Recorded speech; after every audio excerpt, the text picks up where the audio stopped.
এই বর্ষার সিজনটাতে কম বেশি সবার বাসায় কিন্তু ইলিশ মাছ রান্না হয়, আর এই সিজনে কিন্তু ইলিশ মাছের স্বাদটাও বেশি থাকে। বাট ইদানিং ইলিশ মাছের দামটা এত বেশি বেড়ে গিয়েছে, কেনার মানে সাধ্যের বাইরে চলে গিয়েছে আর কি। সবার পক্ষে আসলে ইলিশ মাছ কিনে খাওয়া সম্ভব না। তো যাই হোক, তারপরেও যেটুকু পারা যায় আর কি।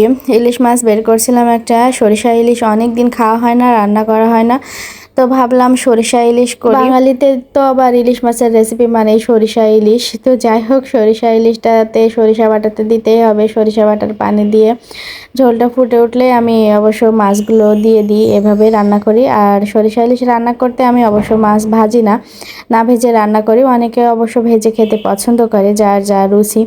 তো আমি কয়েক পিস মাছ নিয়েছিলাম, যেহেতু আমার পরিবারে মানুষ কম এই জন্য কিন্তু মাছের পরিমাণও কম, কারণ দুইজন মানুষ, বাচ্চা দুইটা ছোট, আমার ছেলে তো মাছ পছন্দ করে না।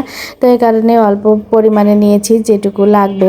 এদিকে ডিম ভেজে নিয়েছিলাম, আর ওদিকে আমার বাচ্চারা ফল খেতে চেয়েছিল, ওদেরকে ফল দিয়েছি। ওর পাপা অফিস থেকে আসার সময় নিয়ে আসছিল, ওটা আশফল বলে আমাদের দিকে।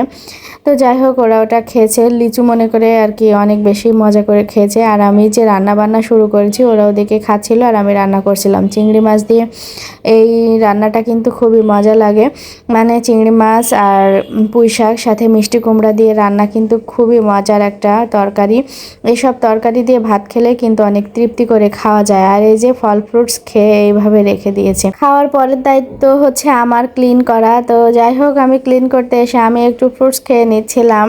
আমার রান্নাবান্না প্রায় শেষ। এদিকে আমি কিন্তু ভুড়িও ভাজি করে নিয়েছিলাম।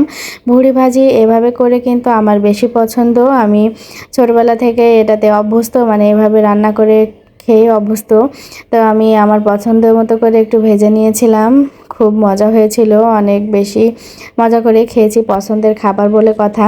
তো যাই হোক, অনেক বেশি লোভনীয় হয়েছে কিন্তু দেখতে, মাশাল্লাহ। আর সন্ধ্যাবেলা কিন্তু নাস্তা তৈরি করতে হয়, বাচ্চারা অনেক আবদার করে। আমি বেগুনি করছিলাম, মানে সেই রমজান মাসে বেগুনি করছি বা এসব নাস্তা করছি, তারপরে কিন্তু আর করা হয়নি ওইভাবে। আর বেগুনিগুলো এত বেশি ফুলকো হয়েছিল, আমি একটু বড় সাইজ করছিলাম মানে দ্রুত হওয়ার জন্য আর কি। দেখেন মাশাল্লাহ, অনেক বেশি ফুলকো হয়েছে আর অনেক বেশি মজা হয়েছিল খেতে। এরকম মুসমুসে হলে কিন্তু খুব বেশি মজা হয়, আর না ফুললে কিন্তু অত বেশি ভালো হয় না। তো যাই হোক, আমার নাস্তাগুলো রেডি হয়ে গিয়েছে, বেগুনিগুলো ভেজে নিয়েছি। দেখতে মাশাল্লাহ অনেক বেশি লোভনীয় হয়েছে, খেতেও অনেক বেশি মজা হয়েছিল। এরকম নাস্তা করতে কিন্তু অনেক বেশি মজা লাগে।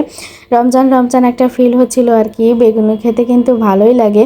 তো এগুলো দিয়ে মুড়ি মেখে খেলে তো আর কথাই নেই। তো আমি একটু মুড়িও মেখে নিচ্ছিলাম, আমার একটু মুড়ি মাখা খেতে ইচ্ছে করছিল। আমরা সবাই মিলে এই বেগুনি দিয়ে মুড়ি মেখে খাচ্ছিলাম। তো ভিডিওটি আজকে এই পর্যন্তই। সবাই ভালো থাকবেন, আল্লাহ হাফেজ।